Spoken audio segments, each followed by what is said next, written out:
When I first checked into Maple Hostel, I thought the place was just old harmlessly so.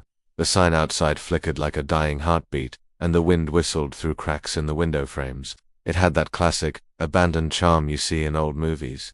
I didn't know what secrets its walls were swallowing, night after night. The air was cold, a bit musty, and the whole building seemed to sigh as I pushed open the heavy wooden door. I just wanted a cheap place to stay for the night, a simple room to rest before continuing my journey. Little did I know, this hostel had other plans for me. The reception area was empty except for a single dim bulb hanging from a frayed wire, casting long, dancing shadows that made the old furniture look like lurking creatures. The warden, a stooped old man with eyes that seemed to have seen far too much, finally shuffled out from a back room. He handed me the keys, his hand shaking slightly. But when his eyes landed on the room number, they froze. "Room 307, are you sure?" he asked, his voice a dry, scratchy whisper.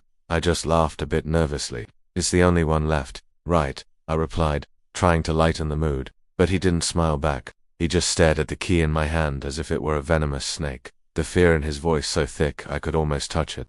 He didn't say another word, just nodded slowly and retreated back into the shadows, leaving me alone in the silent, oppressive lobby.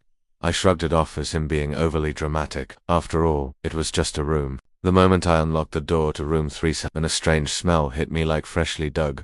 Wet soil mixed with something metallic and vaguely sweet, like old pennies. I tried to flick the light switch, but nothing happened, of course. Dragging my suitcase inside, it felt inexplicably heavier than it did just moments before, as if something had latched onto it. And then I noticed the window. It was wide open, the tattered curtains billowing in the cold night breeze. Even though I was certain the warden had told me the room was locked and had been touched all day. The moonlight spilled in, painting the room in an eerie blue glow. The bed was unmade, the sheets rumpled as if someone had just gotten up and left in a hurry. A shiver ran down my spine. I tried to ignore the unsettling feeling, telling myself I was just tired from the long drive.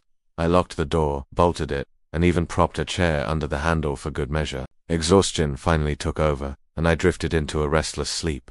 But at exactly 2:13 in the morning, I was jolted awake. A noise from the hallway. Footsteps, slow, dragging footsteps, like someone was pulling a dead weight. Scrape, scrape, scrape. Closer and closer. They stopped right outside my door. My heart hammered against my ribs. I held my breath, listening, every nerve on fire. The silence that followed was somehow worse than the noise itself. I stared at the thin gap under the door, watching a faint shadow flicker and then settle, completely still. Just as I thought maybe I had imagined it, a whisper seeped through the crack in the door. A faint raspy sound. It wasn't calling my name. It was calling for help. But the voice, it was wrong. It sounded cracked and dry, like it belonged to someone who hadn't taken a breath in years, someone whose lungs were filled with dust. It was a sound of pure, ancient despair. I scrambled back from the door, my body trembling. A cold mist started to puff through the gap, chilling the air around my feet. The shadow outside shifted, as if someone had knelt down, trying to peer into my room. I was trapped.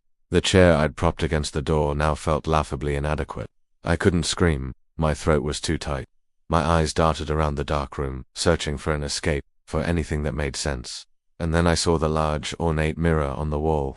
My own terrified reflection stared back at me, but the room reflected behind me. It wasn't empty, it was different. Standing silently on my bed, right where I had been sleeping, was a girl. Her long black hair cascaded over her face, hiding it completely. Her feet were dark with what looked like dried blood, and her head was tilted at an impossible, sickening angle, as if her neck had been snapped clean in two. Time stopped. The air grew thick and cold, and the only sound was the frantic, useless beating of my own heart. She was just there, a horrifying statue in the moonlight. She didn't blink, she didn't breathe. Her presence was an absolute void in the room. I was paralyzed, unable to look away from her reflection in the mirror. Then, with a slow, deliberate movement that seemed to stretch for an eternity, she raised a pale, slender hand. The motion was stiff, unnatural, like a puppet being pulled by unseen strings. Her fingers, long and skeletal, uncoiled one by one. And then, she pointed. Not at my reflection, not at the bed. She pointed directly at me. Through the mirror, her aim was perfect. It felt like an icy finger was tracing a line straight to my soul, marking me. A silent scream was trapped in my throat. I had to get out. I don't remember how I moved. One moment I was frozen in terror, the next I was fumbling with the bolt, throwing the chair aside, and bursting out of the room. I ran, I flew down the hallway, down the creaking stairs, and crashed into the empty reception office. My hands were shaking so badly I could barely function, but a desperate idea took hold. The register, the old, dusty Hostel record book, was lying open on the desk. With trembling fingers, I started flipping through the brittle yellowed pages, the candlelight flickering and casting monstrous shadows on the walls. I went back, year by year, until I found it. Room 307. The last entry was dated 11 years ago, a girl's name, and next to it, a handwritten note in faded red ink, died in room 307. A sudden, deafening click echoed through the hostel, then darkness. All the lights shut off at once. The entire building was plunged into an inky blackness. All of them, except for one. Far down the long corridor at the top of the stairs, a single, sickly yellow light flickered to life. The light right outside room 37, and she was standing under it, waiting for me. Her figure was a stark silhouette against the glow, her wet hair dripping onto the floorboards, her head still twisted at that grotesque angle. She hadn't followed me, she had been waiting for me to return. She was waiting for me, exactly where she had died.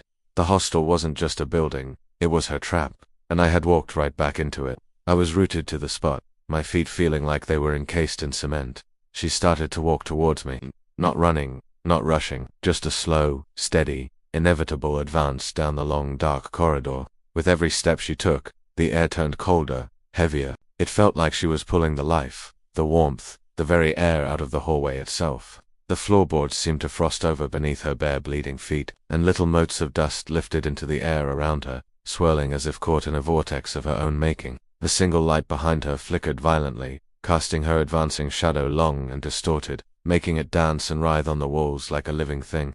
She was getting closer. She finally reached the bottom of the stairs, stopping just in front of me. The cold was unbearable, a physical pain that seeped into my bones. Her face was still hidden by her matted hair, but I could feel her dead eyes on me. She raised her hand again, that same pale, skeletal hand. This time, it reached for me. I couldn't move, couldn't breathe. Her icy fingertips touched my chest, right over my heart, and then she whispered, her voice no longer a plea for help, but a statement of fact, a curse. You took my room, now take my place. My vision swam, the darkness at the edges of my sight closing in. The world dissolved into a swirling vortex of black. When I opened my eyes again, I was staring out at the hallway. But I wasn't in the hallway. I was inside the mirror. And through the glass, I could only watch in horror as another new, smiling student walked up to the front desk, asking for a room. Room 3.